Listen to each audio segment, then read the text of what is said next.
Round for Round Boxing in association with BWTM Sports. Round for Round Boxing, new boxing game coming out on PC, Xbox, and PS4. www.roundforroundboxing.com. Check out the website.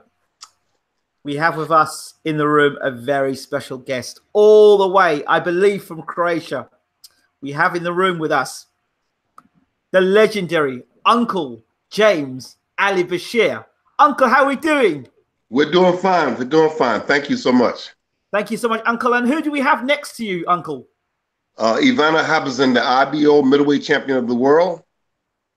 Okay. Ivana, how are we doing? I am very good. Thank you. Also, we have in the room with us our Eastern European correspondent. Eugene is in the house. Eugene, how you doing, champ? I'm doing great. Nice to be here. Great. Uncle Bashir, before we start talking about Ivana, some news, give us some updates as what's going on. Serenko, Povetkin, the stories in camp. What's been going on? Serenko is doing fine in camp. He's boxing Povetkin now. He's got about 10 rounds in boxing Povetkin. Everything's going well, smoothly. And hopefully that Povetkin is getting comfortable for his position in opposing Anthony Joshua for the unified heavyweight championship of the world. Now, you got to see Povetkin up close and personal. You got to see him. Many boxing fans think that Povetkin's past it. He's old. Joshua's going to blow out a couple of rounds. You have been in this sport over 40 years. How are you seeing things at the moment from what you saw Povetkin? I think Joshua is the cream of the crop when it comes to the heavyweight division, but I do not see him blowing Povetkin out of there in the early rounds, at least. If there's going to be any KOs in that fight, it'll happen in the later rounds. Povetkin is a pretty sturdy guy. He's not boxing like an old guy, and he takes a good punch. So I see him standing in the saddle for a long time in that fight, possibly going the distance. How dangerous an opponent is Alexander Povetkin? Are people... Povetkin is a puncher with both hands, so he's always going to be dangerous. He's going to be dangerous in the first minute of the first round and the last minute of the last round. So Anthony's got to be on post, and he's got to do what he can defensively and offensively to maintain the heavyweight championship of the world. When you look at Dillian White, Vladimir Klitschko, Joseph Parker, and Carlos Takam, are they good enough opponents to prepare Joshua for what he's going to encounter with Povetkin or not? Yes, I think so. I think that he'll be prepared for Povetkin. I think that he has all the experience in his still young career. I think he's been in there with some competent boxers that will leave him in a good place in facing off against Alexander Povetkin. Okay, let's talk a bit more about Vlad Tsarenko. We've seen a lot of one-round knockouts from Vlad Tsarenko. What is this doing for his career in terms of in terms of people seeing him improve? What is this doing for him from a trainer's perspective?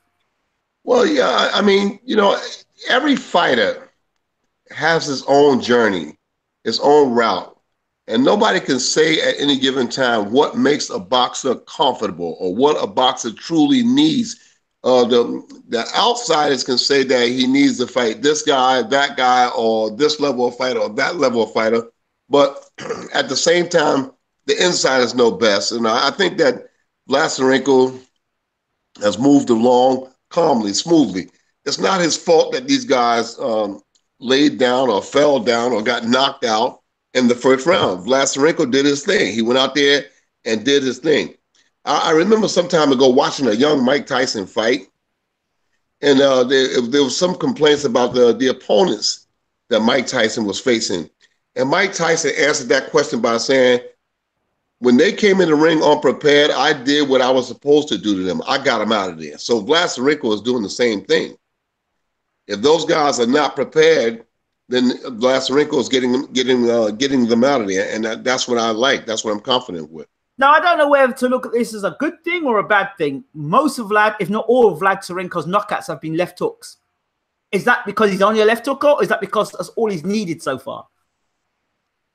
Well, I believe that the opportunity presents itself, and he calls on the left hook to do the job. I think the left hook is truly his calling card, but there are other things in his arsenal that he has not had the opportunity to utilize as of yet. Okay, so also, Eugene, was there anything you wanted to mention, ask Uncle Bashir? Yeah, I wanted to ask about the red-haired giant, Ron Visser. What's up with him? Ron Visser right now is in a big. He's got a big problem down in South Africa. They've said that they found some kind of steroid in his urine, and Okay. Ron Visser has told me on numerous occasions that no, he did not use steroids. There was a case where the urine was missing for 14 days, and then it reappeared. Mm-hmm. And when it reappeared, they found steroids in it. So our complaint is that the urine has got to have a track record. You've got to follow that urine from the time the urine is given until the time that the analogy is done. And that's not the case down in South Africa. That urine was missing for 14 days, and when it came back, then it proved positive for steroids. Our point is that how could the urine get missing for 14 days and then come back positive? Where was it for the 14 days? That's our complaint. So right now we've got to get over the hump with that there, and then we can get back to business of boxing. But Ron Visser right now, I think, is 13-1 with 13 KOs. I think that he's on the right track. I'm looking forward to putting him in the Kubrat Pulev camp for the Huey Fury fight. Hopefully that we can make that happen. Ooh, that would be interesting. Yes, I would like that.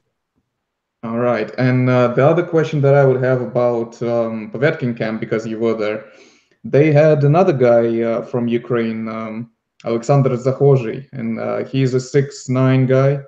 Why is the height disparity?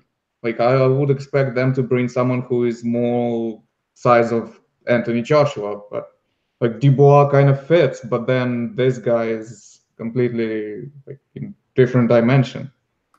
Well, I guess they got him trained to look up, trained to punch up, trained to box against a mover. It's not always the height; it's the physical attributes, the dynamics of the style. Moving, slipping, sliding, and jabbing, and fighting, going backwards. So, in that case, the Ukrainian fits in very well.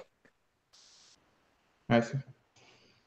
Uncle, in terms of the training camp, I wanted to ask about the Russian training camp. We see a lot of things on Rocky and on TV of these Russian training camps with Ivan Drago and stuff.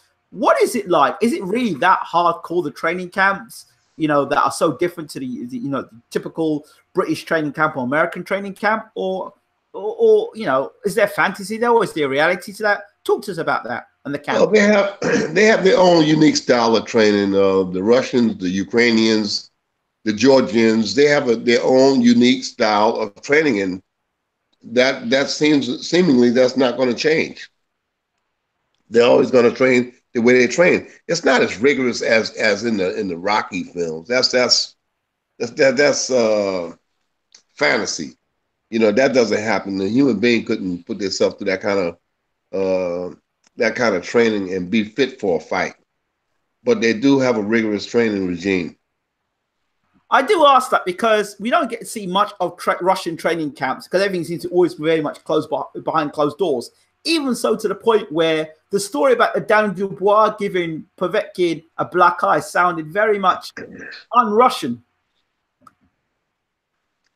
Well, it must have happened after I left. He didn't get a black eye while I was there, and I understand that Dubois left a day after I left. So it must have happened the day after I left because I watched them box 3 or 4 sessions, and that didn't happen. And if it did happen, so what? It's a training camp. It's a place where you're supposed to make mistakes at.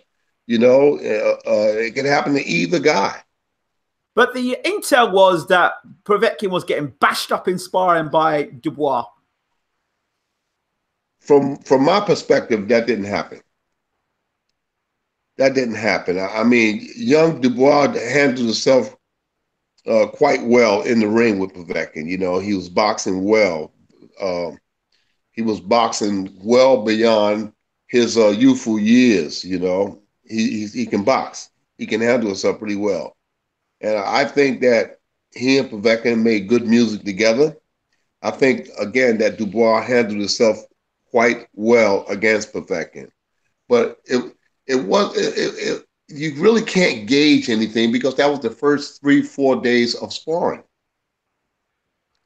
and all of the guys that have experience, um, they start out slow. Those first 3, 4, 5 days, they don't come out like gangbusters.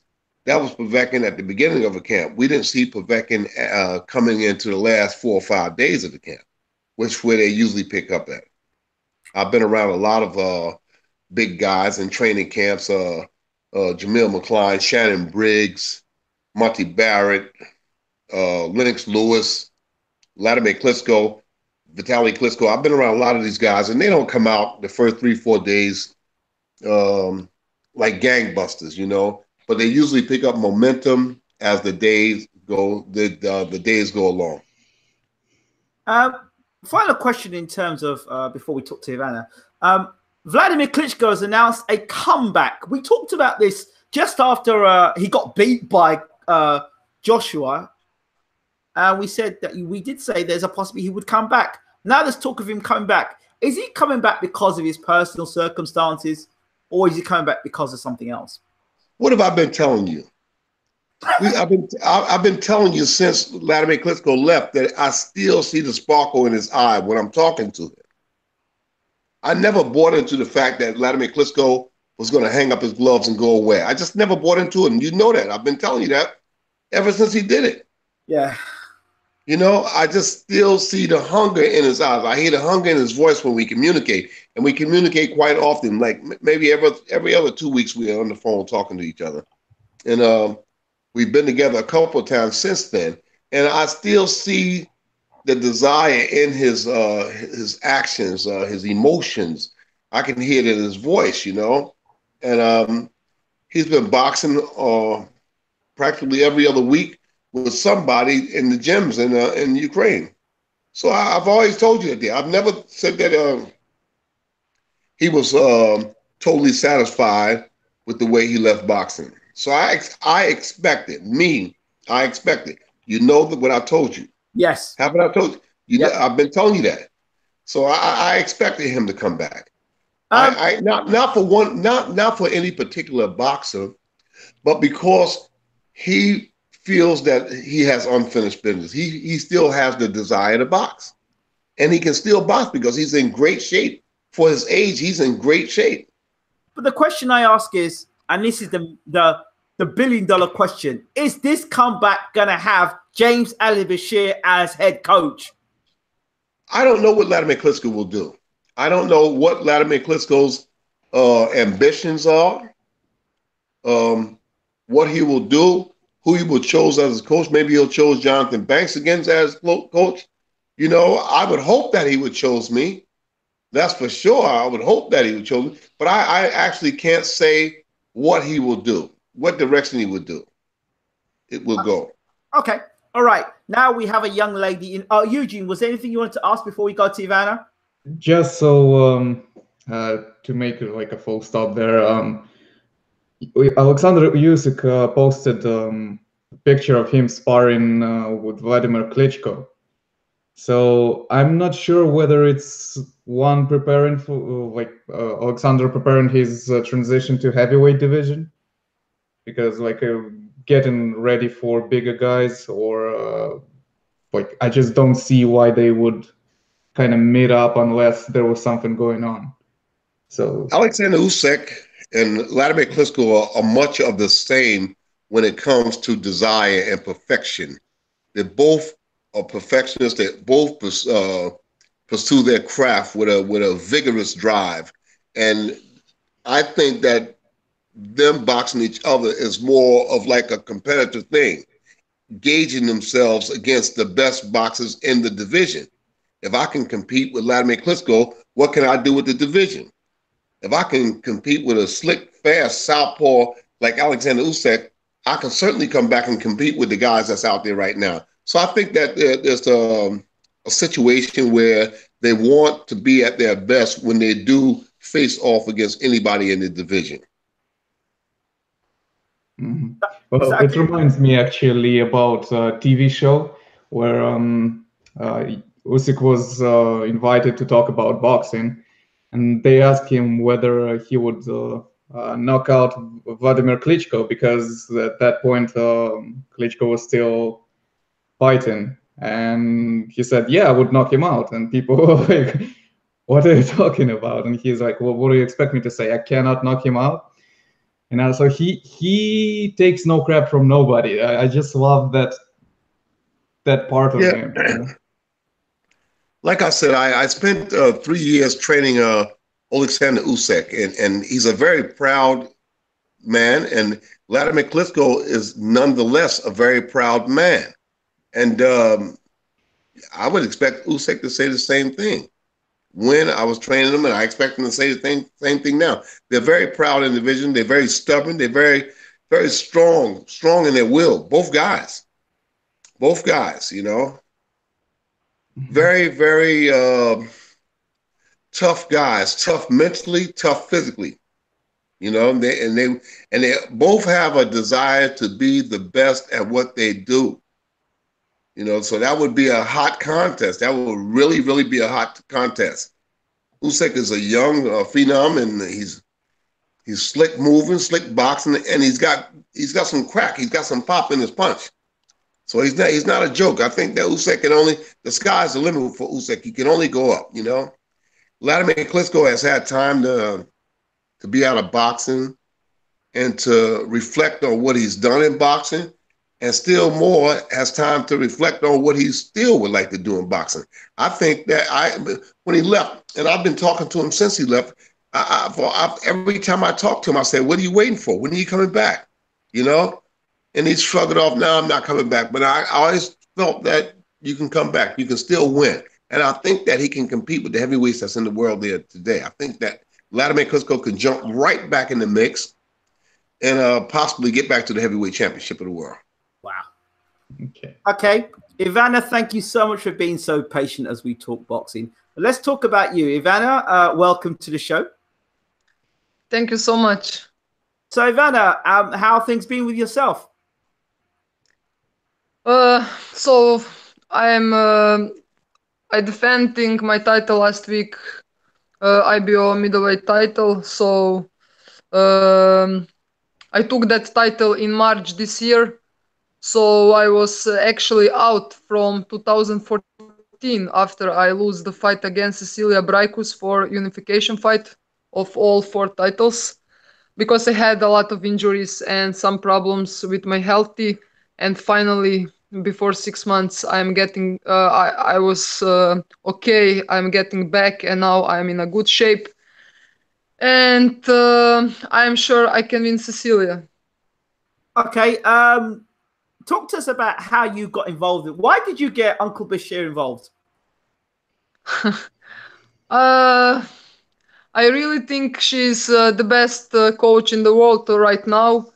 And I like the way how he works and everything, and how he likes boxing and everything. And I decide about that because I think with him we can beat Cecilia. I'm gonna knock her out.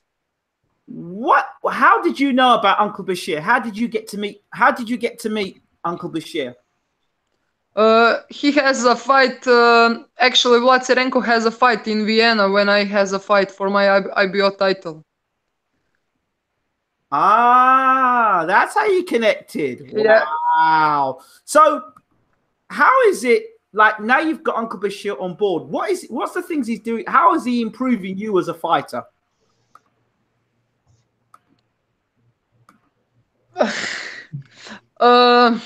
I know, before when I lose the title first time, that was really, really tough for me and everything. And when I want to come back, I have only one wish. I want to become a world champion again. So, because Cecilia doesn't want to have a fight with me in welterweight, I jump in middleweight. because it's challenge to be here.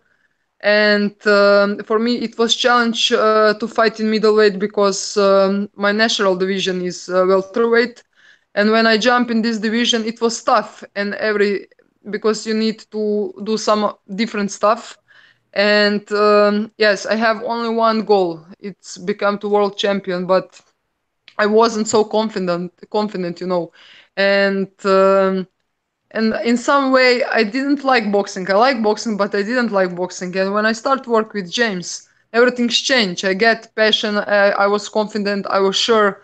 I believe what he told to me. I trust him.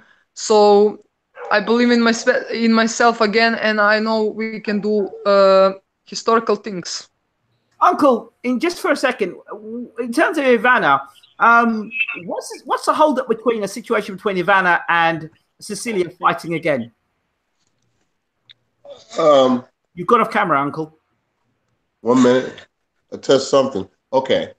Yes, go ahead, Uncle. What was the question? What's the hold up between Ivana and Cecilia fighting again? Well, I think that Cecilia was trying to box on the undercard to Triple G and Canelo Alvarez in September.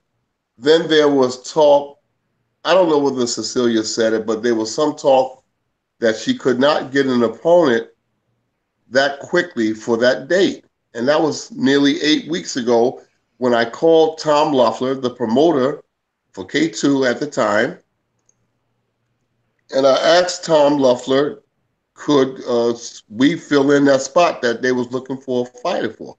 And he said he would get back to me, and that never happened. And I called him again, and still there was no response.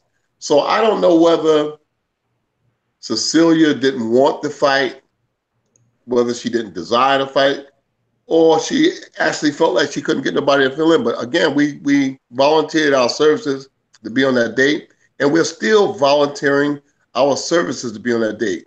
You know, I'm making Ivana aware of her attributes, her physical skills, her mental skills, you know. And like she said, I'm making her believe in herself again as an athlete, as a professional boxer. Cecilia Breckhorst is a beautiful boxer. Beautiful. She boxes well, she moves well, she thinks well in the ring, and she's going to be tough to beat by anybody. But I'd like for Ivana and Cecilia to meet now while they're both in their primes. I don't want to fight Cecilia after her prime. I want to fight her now while she's still at the top of her game. What's the difference between the Ivana that fought Cecilia the first time and the Ivana that fights now? I didn't hear you. I said, what's the difference between Cecilia what's the difference between Ivana now than the Ivana that fought against Cecilia the first time, and what differences have you made? Well, as she said, she didn't feel like boxing. She didn't want to, and the way a person thinks affects their performance in boxing. I mean, boxers go through the same thing that anybody else goes through. Wall Street bankers, psychiatrists, physicians. Everybody has those days, those times in their life where they just don't want to do it no more. You know, and like she said, I've introduced her to some things that she was capable of, and now she loves boxing again. So I think that the Ivana that faces Cecilia now would be a far better Ivana that faced her originally. You know, some of the things that Ivana was doing in that first fight were feeding into Cecilia's style, and that helped Cecilia to win. To her credit, Cecilia took advantage of it, and she did the job. You know, so Ivana is not speaking badly about Cecilia, nor am I. I'm just saying that Cecilia right now is recognized as the best female boxer in the world. You know, I'd have to put Ivana right there next to her. I'd like to see these two fight now. Well, it means something. I don't want to fight when Cecilia is going downhill. It won't mean as much. Okay, that sounds fair enough. Eugene, any questions? Yeah, the question is how are you gonna make 147? The way I understand is Ivana hasn't been a welterweight for quite some time now. Is it the issue that you haven't fully transitioned to middleweight? I That's think that's why a it took question you. for Ivana. So, but actually, I think that's not the problem because for that fight I have 70.5 kilos. So, but I don't. I'm not on diet and everything. I eat good because I need to have weight for middleweight. So 4 kilos is not something big to go down if you have a date and everything. So I think for me it's not the problem because my natural kilograms is like 65 kilos. Mm-hmm.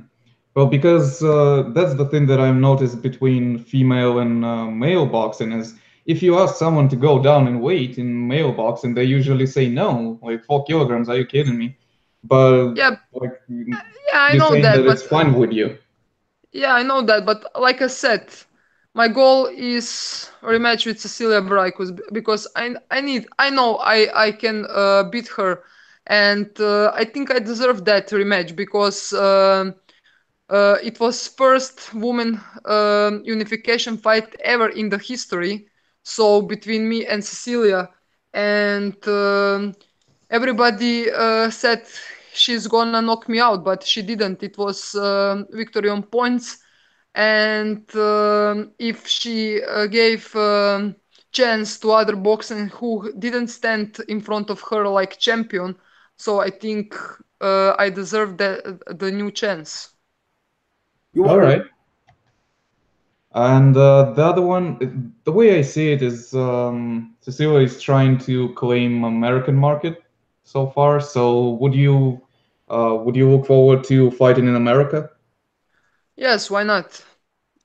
No, I great would to like hear to fight anywhere. So who is calling me? I'm here. I'm gonna be it. ready for every fight. All right. Is there any possibility of you maybe moving down back in weight and getting a welterweight fight to become number one contender for that title so you become a mandatory? I have that plan too, but I was number one contender long time before I move in middleweight, so the fight is not gonna happen. So because I spar with Cecilia a couple of times, and she knows I can beat her. She knows that, and that's the reason why she's actually afraid.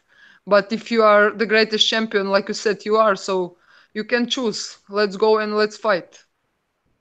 Do you believe Cecilia when she says that she couldn't find anybody else to fight? Or do you think she's actually avoiding you now or ducking you? Or do you think she generally can't find somebody to fight her?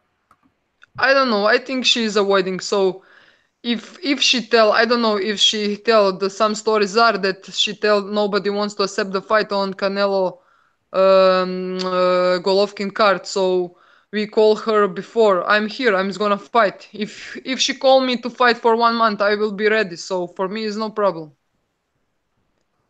So what sort of shape are you? I mean, you just fought the other day, didn't you? Sorry, I didn't hear you. You just fought the other day. You defended your title the other day. Yes. So you could be ready in a month to fight? Yes, of course I will be ready. I am now in a good shape. I take 1 week of break. I will start with training next week, so that's not gonna be a problem. Okay. So what have you done in your uncle? What have you done in your side to try and make this fight happen? I've continued to train Cecilia. I mean, to train Ivana in her spirit and her physical attributes, and that's all that I can do at this point. You know, I tried to make contact with Cecilia, with Tom Loeffler, with the K2 people, and asking for this fight.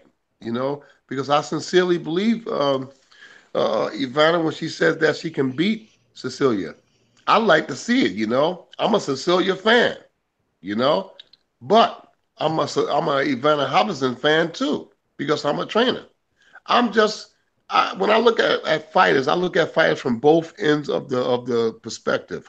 You know, as a trainer and as a fan, And Cecilia has done everything in boxing, everything in boxing.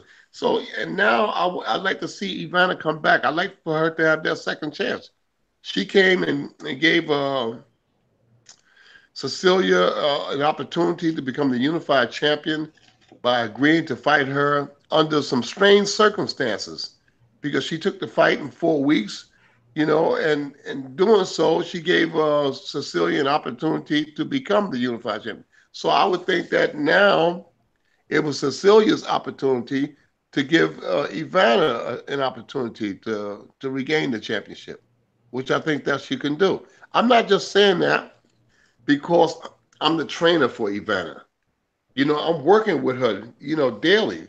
We work together in South Africa. Now we're here in Croatia. We're working, and I like the things that I see, and I like her chances against Cecilia. Will it be easy? No, it won't be easy. No, because Cecilia is a thinking fighter in the ring, But I think that together we have the right chemistry, the right remedy to overcome whatever it is that Cecilia is doing and win the championship. Yes, let's do it again. Final question, Ivana and Uncle Bashir. What are your thoughts on Cecilia was in an interview recently talking about fighting the UFC star Cyborg. What are your thoughts on that? Well, it's a big money fight. That's my thoughts. It's a big money fight, and I think that Cecilia believes that she can beat Cyborg. Ivana, would you ever consider doing that, going to the UFC? Sorry, can you repeat? Would you? Cecilia's talking about potentially fighting Cyborg, the UFC star. Would you be interested in becoming a UFC star? I don't know. I don't think on that way right now. But if I am on the place of Cecilia and I am pound for pound in boxing, I will not calling Chris Cyber to come in the boxing ring. I will come in the octagon. So you never know. Okay, fair enough. Fair enough. Right, Uncle Eugene, is there anything you want to add to this before we go? Just a quick question. When we're talking about progression of Ivana, what would be the top one thing that you would want to add to her overall game? Her variety of punching. I think that she doesn't use the jab enough. I think her boxing skills is far better than the one that showed against Cecilia Brækhus in the first fight. Her selection of punches has to be on track, has to be more fluent, has to be more consistent. And that's the only thing, just her selection of punches. Mm-hmm. Her combination punching, her body punching. She's doing it, but she's not doing it enough. Once she begins to get to a point where she's punching in consistency, straight punches, not the looping punches, straight punches. Once she gets that rhythm going, once she gets that underway, I think that she's going to be a complete fighter. There's not a whole lot of work that I have to do with Ivana because she already knew how to fight when I came into the trainership with her. She knows how to fight.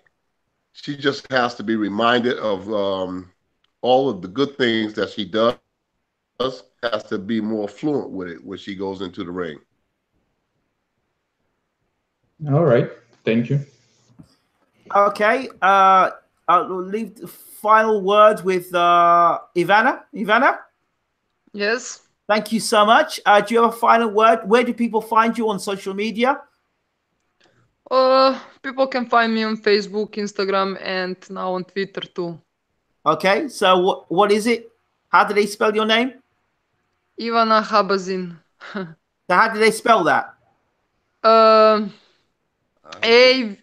Ivy. I-V I-N-I. Oh, Ivy. No. Wait. Hey, coach, wait. I-V A-N-A. Yes. H-A-B-A-Z-I-N. Zin. There you go. Now we got there in the end. So that's across all social media.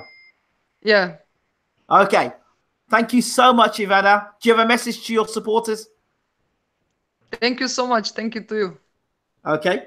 Uncle Bashir? As usual, I'm here in Croatia. I don't know where I'm going to be at tomorrow.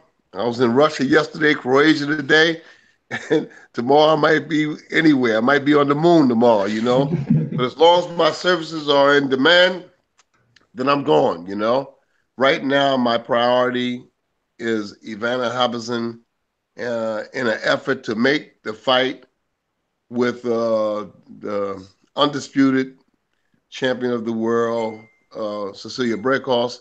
We want that fight. We want that fight. We want that fight. Cecilia, if you're out there listening, if you're out there with your coach, you know, or whoever you're out there, we want that fight. If we got to wait outside your house, we'll wait outside your house. You know, whatever it takes, we want to make the fight. If she's the best fighter in the world, I would think that she would want to make this fight to shut Ivana Habazin up, because Ivana Habazin wants to shut Cecilia up. Cecilia's saying she's the best female fighter in the world, and we don't doubt that there. All we're saying is we want an opportunity to come back and fight again. This is the question I'd like to put to Cecilia. Do you think that Muhammad Ali would turn down a challenge?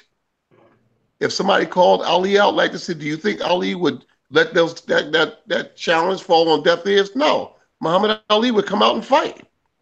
Muhammad Ali would come out and fight. So this is the same thing. It reminds me of the Spinks, Michael Spinks and Mike Tyson's with the fiasco between the two of them. Spinks was the WBA champion. Tyson was the WBC champion. They had a rift. They said, hey, Mike Tyson said, hey, perhaps we can get together sometime and squash it. So that's what we're saying now. Perhaps Ivana and Cecilia can get together and squash it. So let's do it. I think that's perfectly said, and we'll end it right there. Uncle Bashir, Ivana, thank you so much for being on BWTM Sports. And of course, Eugene, thank you as always for all your great work. We appreciate you. All right. It's been a pleasure to talk to you, Mr. Bashir and Ivana. Eugene, so much. Eugene. Big time, Eugene. All right. All right. So that's it. That's it from us. Tomorrow, tune in for we've got more news about round for round boxing. Another big reveal. So that's it. BWTM Sports with Ivana and Uncle James Al-Bashir, along with Eugene. That's it from the team. We're out of here. Take care. Round for round boxing in association with BWTM Sports. www.roundforroundboxing.com.